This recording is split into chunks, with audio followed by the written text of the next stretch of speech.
Hey, welcome to Addicted to Growth, episode 3. Now, here's a little recap. If you guys haven't caught up on episodes 1 and 2, go back and check them out. I basically separated from David for a little bit, for a few months. I moved to Tennessee to clear my head. We left off on episode 2 with filing the no contact order. October, hit down floating shell. Not sure what the argument was about, but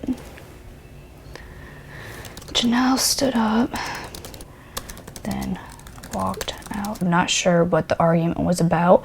After David's actions, Jenelle stood up and walked out of the bathroom. Broke straightener. That was after surgery. David went to catch her and he fell. Jenelle landed with her arm behind her back onto the ground. Jenelle then thought she broke her collarbone, but later on, after seeing a doctor and going to the ER that night, it was a popped out SC joint. This was a week after Jenelle got a septoplasty done and was in the middle of recovering from surgery.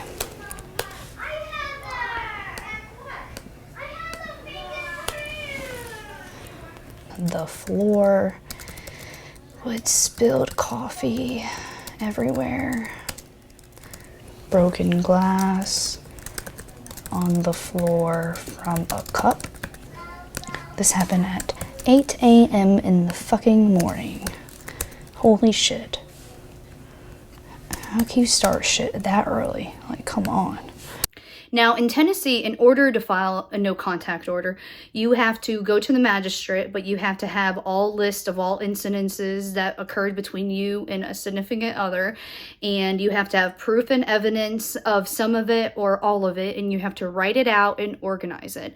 So I ended up doing that in the hotel room on my computer, on my laptop, and I basically went through my phone, scrolled through all our memories, and looked through to see when we argued, because some of the times I don't even remember when we argued, what we argued about, and when you file a no contact order, you have to have details. You know, I pulled out some incidences when we were arguing and yelling at each other, and when we weren't getting along. I wrote them all down, and it took me a long time in the hotel room to go back through my memories. And when I did write the list of occurrences that happened between me and David, it was like 3 or 4 within the years we were together, from 2015 up to 2019.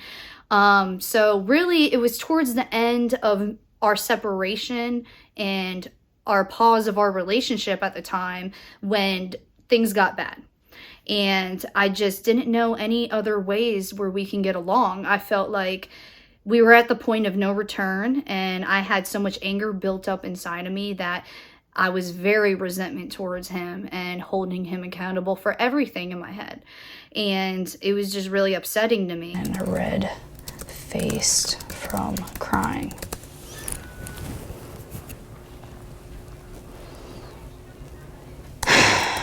February. Oh, I need to choose a different yoga pose. Locking Janelle's car doors. Clean your fucking house. Wash my clothes? You washed your clothes, motherfucker. All the clothes. I washed everyone's clothes yesterday. Everybody's clothes. I washed loads of clothes before you ever started folding or even touched any clothes. Okay. Sure. Okay, that's it for that. I'm gonna try to go to old text messages. All right, so I got December 12th and February 16th. And also when I went through my phone, I went through good and bad memories. So then it was even harder to even pick out the bad memories, because then you look at yourself and you're like, well, the good memories outweigh the bad. Should I really do this? Is this really necessary? But the way he was acting at the time, I felt like it was necessary. Very angry towards me, and then I'd be angry back towards him. And instead of getting counseling and getting along, I just ran. For real? I dropped it.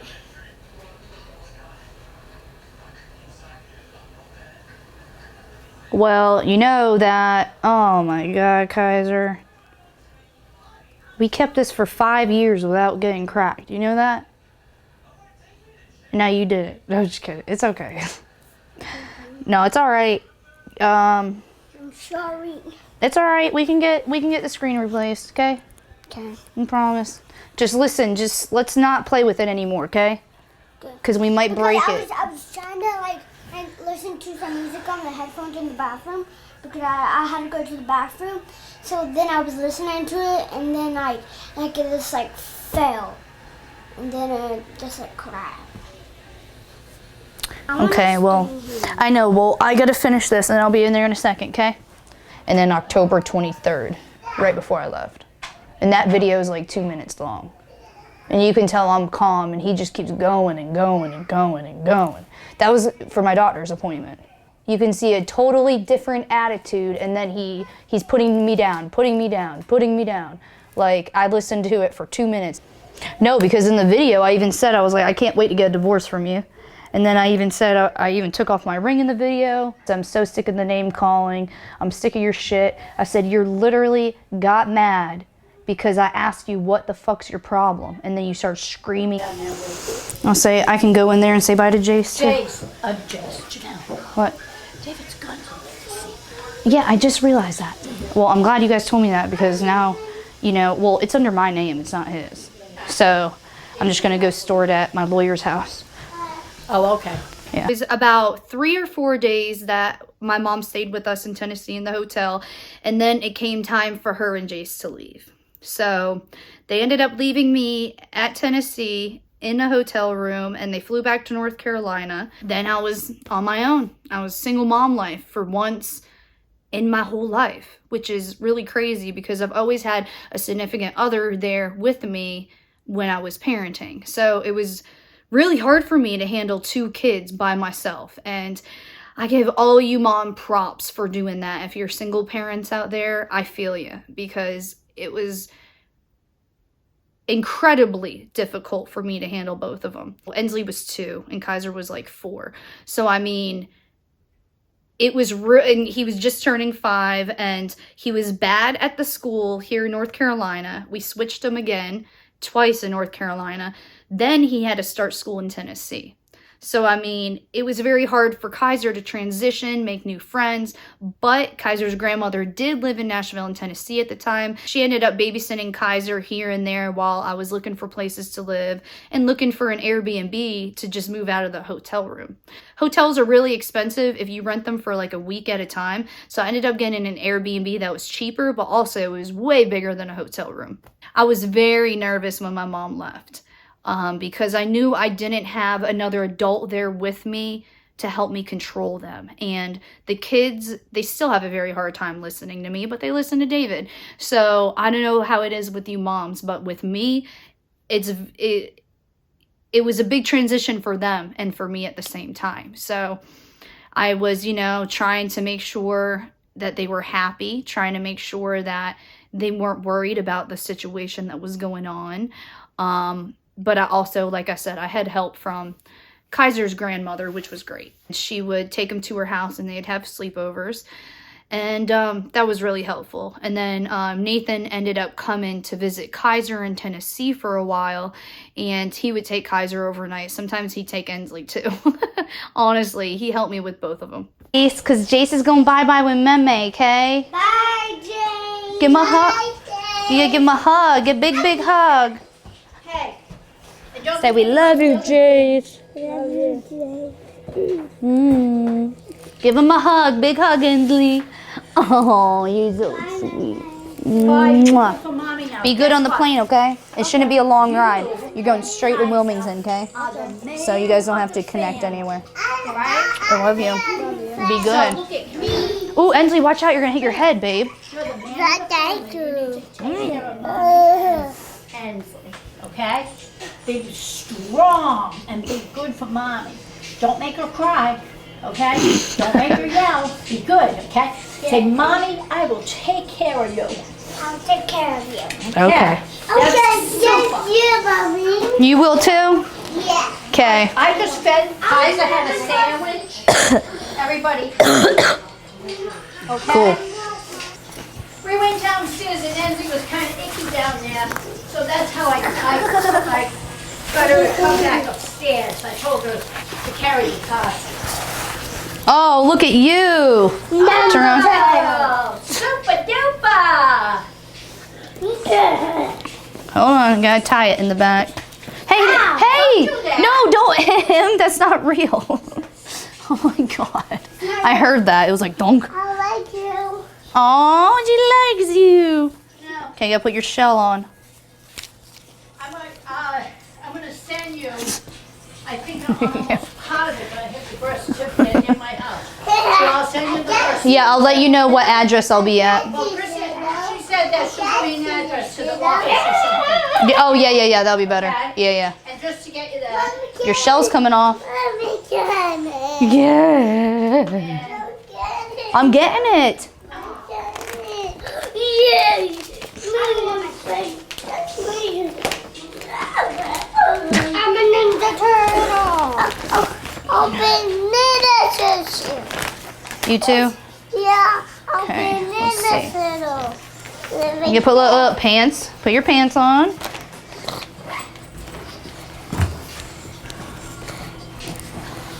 My mom left. It was time for me to file the no contact order against David. And the next day after my mom left, I ended up going to file that at my lawyer's office.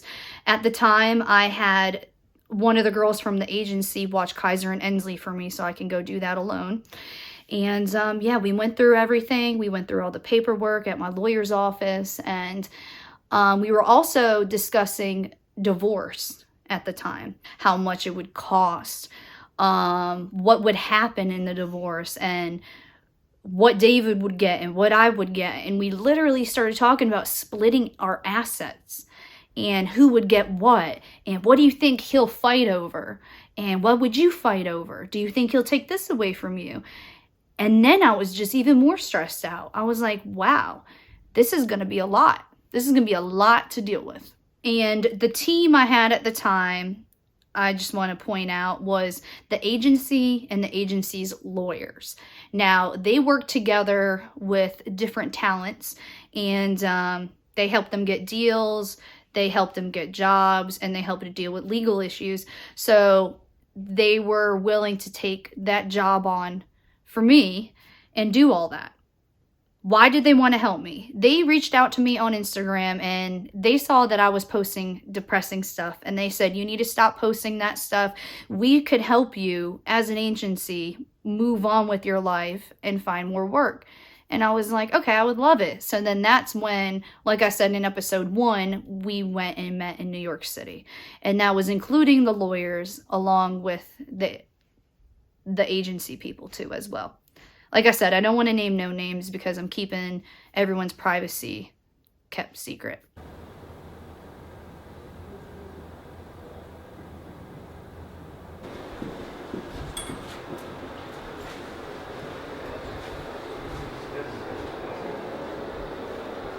I'm filling out, this is the actual petition for border protection.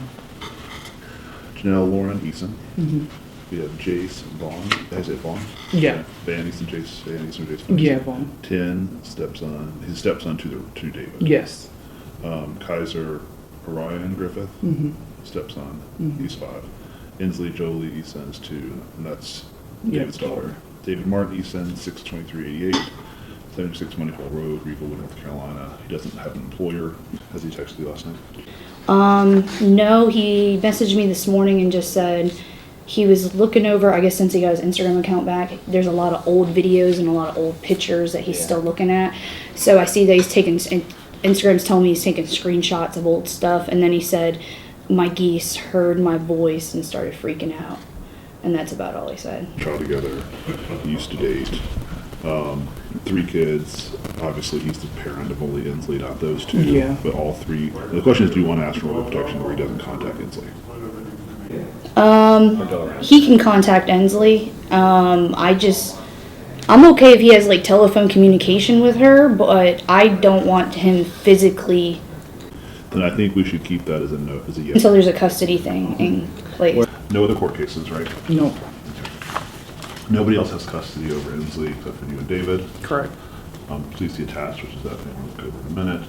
We're asking they have no contact, they did not contact you by you, your children, either directly or indirectly by phone, email, messages, text messages, or any other communication. Stay away, that he stays away from your home, workplace, or coming about you.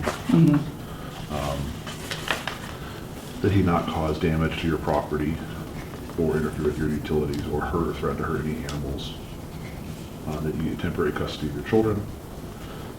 We're not asking for child support. Yeah, I know. We're not asking for petitioner support that he pay you. We're not asking for him to move out, because we probably can't do that. 'Cause he's Yeah, not. yeah. We're not asking to put him in counseling, probably because he's not here. Now, firearms. What types of firearms do you own? You don't want to get custody of the animals. I think that's just really hard. I mean, yeah, I can't. There's so many animals. I can't do that right now. And then other orders, I was going to say, please order David not to post about me on social media or give interviews to the press. Yeah. You might not be able to. Sure they can. First, this is all good. You think they're going to say you can't post on social media? Absolutely, if it's about her, because the whole point is can't contact her anyway. If you think, you know what I mean? We can get rid of the interview. So this looks good. I'm going to make those changes. Then I went and filed a no contact order at the magistrate's office, like I said, and took an Uber, and my lawyers went with me, and we went and filed it.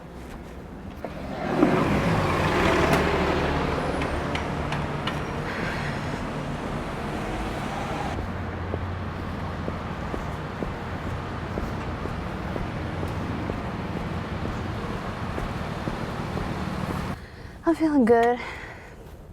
Just don't know how he'll react, but you know, I have no idea.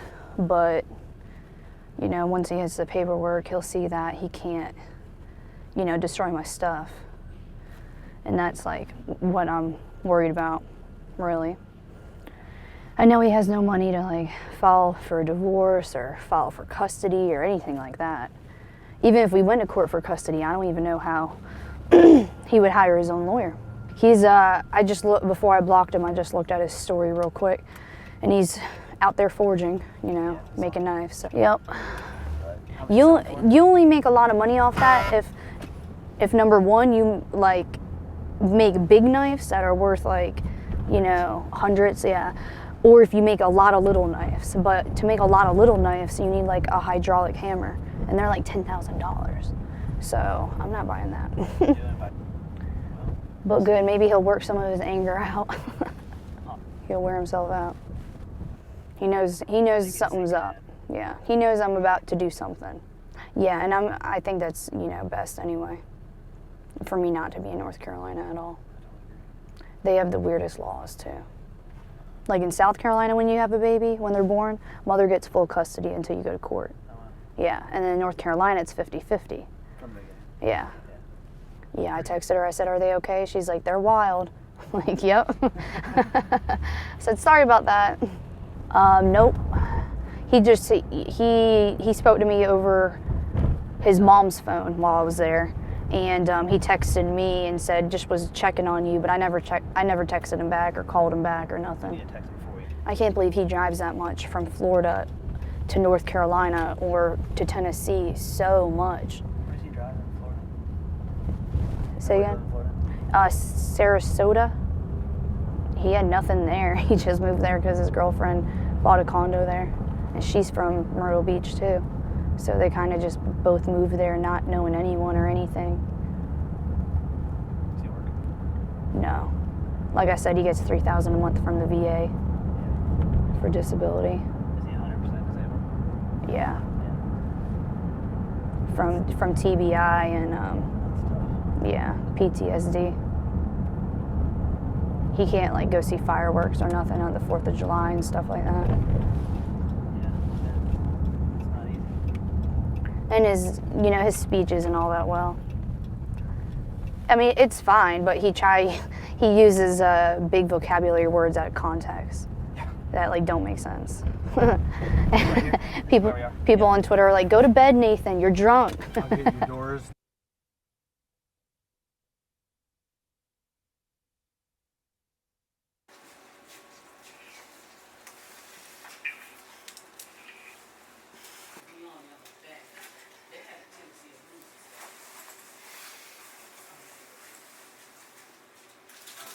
So I basically had a period of 2 or 3 months that was a temporary order for David, and it also protected the kids. So within those few months, David could not contact me until we go to court and resolve our issues and decide what was going to happen at court, if the no contact order would continue permanently for a year or if it would be, dropped and dismissed. Thanks for watching episode 3 of Addicted to Growth. Make sure to tune in next week for episode 4.